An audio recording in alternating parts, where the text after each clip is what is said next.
Liquor scam లో ఉన్నవారికి ఉరిశిక్ష వేయాలంటూ టీడీపీ సీనియర్ ఎమ్మెల్యే గోరంట్ల వ్యాఖ్యలకు స్ట్రాంగ్ కౌంటర్ ఇచ్చారు. మాజీ మంత్రి తూర్పుగోదావరి జిల్లా వైసీపీ అధ్యక్షుడు చెల్లుబోయిన వేణు ఎమ్మెల్యే బుచ్చే చౌదరికి మంత్రి పదవిపై ఆశ పెరిగి మాట్లాడుతున్నారని ఆరోపించారు.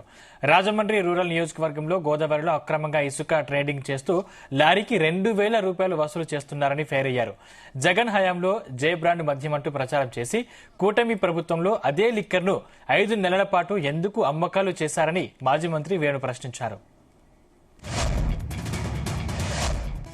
ఏం చేశారని మీకు మరలా ప్రజలు ఓట్లు వేయాలి. అవినీతి అక్రమాల కేంద్ర బిందు వాళ్ళు జైలుకు వస్తే గగ్గోలు పెడతా ఉన్నారు. ఆ రోజున క్యాష్ అండ్ క్యారీ బిల్స్ అడిగితే ఇవ్వలే. జే బ్రాండ్ మద్యాలు తెచ్చి తాగించి వేల మంది అనారోగ్యానికి కారణమై మరణాలకు కారణమైన ఈ దుర్మార్గులకు ఉరిశిక్ష తప్పితే మరొకటి శిక్ష సరిపోదు.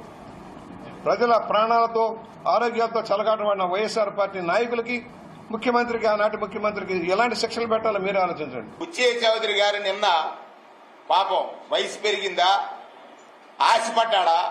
నేనైతే ఆశపడుతున్నాడు అనుకుంటున్నాను. ఎందుకంటే పెద్దోడైపోయాడు కదా, ఈ నాయకులు పట్టించుకోవట్లేదు. ఈ మధ్యలో ఏదో వస్తుంది పత్రికల్లో ఆగస్టులో రీషఫల్ అవుతుందని ఆశపడుతున్నాడు. ఆశపడితే ఏదో మాట్లాడేయాలి. మొన్నేమో నరికేయాలంటాడు, నిన్నే ఉరి తీయాలంటాడు. అంటే ఇదేమన్నా వేద పదాలా? ఈ ప్రభుత్వం వచ్చిన వెంటనే కొండగుట్టలుగా ఉన్న ఇసుకని పట్టుకెళ్లిపోయింది ఎవరినైనా తమరు కాదా? దాని ద్వారా ఎంత సంపాదించారనేటువంటిది ప్రజలకు తెలియదు అని అనుకుంటున్నారా? గోదావరిలో డ్రెచ్ చేయకూడదు, చేయించింది ఎవరినైనా బుచ్చి చౌదరి గారు కాదా? ప్రతి లారీకి 2 నుంచి 3,000 రూపాయలు వసూలు చేస్తుంది ఎవరినైనా చౌదరి గారు తమరి కాదా? చివరి కాలంలో మంత్రి చేయాలనో లేక ఇంకో ఏదో పదవి చేయాలనో కోరిక పెరిగింది. మీరు జూన్లో ప్రభుత్వం ఏర్పడిన తర్వాత అక్టోబర్ వరకు అదే పాలసీని ఎందుకు కొనసాగించారు? స్పూరియస్ లిక్కర్ అంటున్నారు. ఏ డిస్టిలరీలో తయారైంది? ఆ డిస్టిలరీని ముయ్యండి.